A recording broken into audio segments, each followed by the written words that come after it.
Le 31 octobre, dans une petite ville du Canada, les enfants se préparent à fêter comme chaque année Halloween et à faire le tour des maisons pour la récolte des bonbons. Mais au cours de cette soirée qui est censée être une soirée d'amusement, l'horreur va taper à la porte d'une famille qui va vivre le pire cauchemar de sa vie.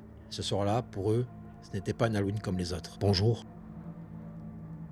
Taylor Jeanne Van Diest est une jeune femme de 18 ans à qui les portes de l'avenir sont toutes ouvertes. Elle vit à Armstrong, en Colombie-Britannique, au Canada, avec sa mère Marie et sa sœur jumelle Christy. Nous sommes le 31 octobre 2011 et c'est le jour préféré de Taylor. Chaque année, elle prévoit de faire le tour des maisons pour la récolte des bonbons. D'habitude, la tournée se fait avec des amis et sa sœur jumelle, mais pas cette année où elles le feront séparément. Ce soir-là, Taylor enfile son costume de zombie, se maquille et part de chez elle à 17h50 pour rejoindre des amis, Zoé, Clay ainsi que son boyfriend Colton. Tout au long de son trajet, en parallèle de la voie ferrée, elle voit les enfants qui font le tour des maisons pour la récolte. Elle et ses amis s'envoient des textos et vers 18h, alors qu'elle se rapproche du lieu de rendez-vous, Taylor enverra un texto à Colton, Being Crypt, qui peut se traduire par Je suis flippé. Après ce message, plus personne ne recevra de texto de la part de Taylor. Colton, Zoé et Clay se mettent en direction de la recherche de Taylor. À 19h30, soit 1h30 après le dernier texto de Taylor, les garçons qui jouaient près de la voie ferrée préviennent Christy qu'ils ont retrouvé le cellulaire de sa sœur. Armstrong étant une petite ville de 5000 habitants, il est rare de ne pas se connaître, surtout entre jeunes.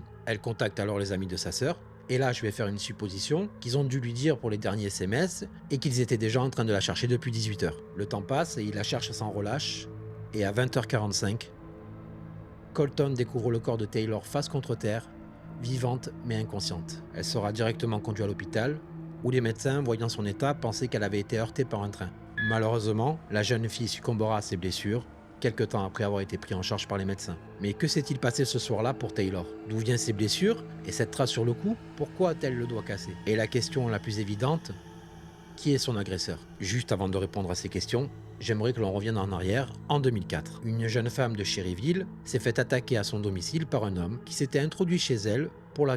En 2005, une travailleuse du sexe de Kelowna s'est fait violer sous la menace d'un couteau. Dans le malheur de la deuxième femme, l'ADN de son agresseur fut retrouvé sur elle et fut mis dans la base de données de la GRC, la Gendarmerie Royale du Canada. Et c'est là qu'on en revient à notre histoire. Quand Taylor s'est fait agresser, elle ne s'est pas laissée faire et a tenté de résister à son agresseur. Et grâce à sa résistance, des morceaux d'ADN seront retrouvés sous ses ongles. Et quand ils ont comparé l'ADN avec celui qu'ils avaient de 2005, il y a eu un match. Ce même soir, Matthew Foster, 25 ans, marche lui aussi sur les bords de la voie ferrée. Il aurait pu tout voir, ou il a peut-être tout vu, d'un point de vue différent. Je me suis approché d'elle et je lui ai parlé pendant quelques minutes. Puis je l'ai poussée au sol et je lui ai juste dit de se taire, mais elle n'a pas voulu m'écouter. Taylor s'est débattue comme elle a pu, mais Matthew la frappera sur la tête à 6 reprises avec une grosse lampe torche. Et vu qu'elle ne voulait toujours pas se taire, il prendra un lacet de chaussures pour l'étrangler. J'ai paniqué, je suis parti. J'ai eu peur quand j'ai réalisé ce que j'avais fait. Je n'aurais jamais dû être là. Je me sens terriblement mal pour ce qui s'est passé depuis. Si je pouvais, je reviendrais en arrière. Je ne vous fais pas un dessin.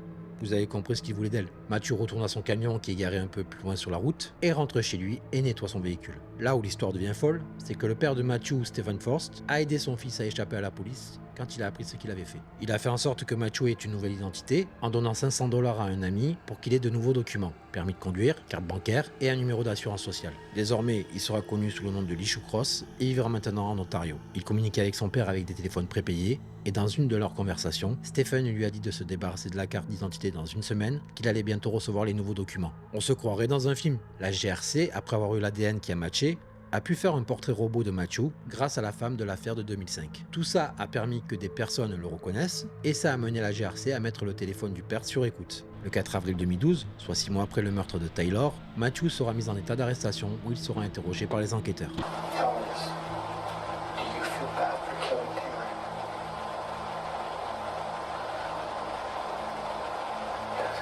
En mars 2014, il sera jugé et reconnu coupable de meurtre au premier degré et condamné à la prison à vie avec une possibilité de libération conditionnelle au bout de 25 ans. L'avocat fera appel car il conteste le meurtre au premier degré et après un nouveau procès, il sera condamné au second degré, ce qui allège sa peine et sera éligible à sortir sous conditionnel en 2029. Quant au père de Matthew, il prendra juste 3 ans de prison et une amende de 100$. En 2013, The Taylor Jad Van Diest Memorial Trail sera mis sur le chemin qui longe la voie ferrée lorsque Taylor l'a prise pour la dernière fois. Ce n'est pas très long pour prendre une vie, en particulier aussi brutalement qu'il a pris la vie de Taylor. Je ne pense pas qu'il ressente des remords.